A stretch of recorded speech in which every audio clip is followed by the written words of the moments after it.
সামনে রমাদান মাস। রমজান মাস আসলে আমরা মাশাআল্লাহ পরিপূর্ণ মুসলিম হওয়ার চেষ্টা করি, কিন্তু সারা বছর এটা ধরে রাখতে পারি না। রমজান মাসে যে নামাজ পড়ে না সেও মসজিদে যায়। দেখা যায় যে জুমার নামাজও পড়ে না, ও তারাবির নামাজ পড়তে যায় কি না?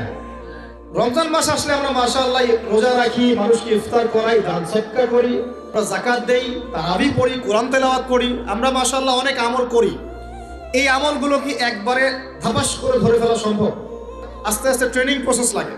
একটা ফ্যান চালু করলে ফ্যানটা কি শুরুতেই ধাপাস করে ঘুরতে শুরু করবে নাকি আস্তে স্লোলি সে মোমেন্টাম ধরবে? কোনটা? আস্তে আস্তে সে গতি বাড়বে না?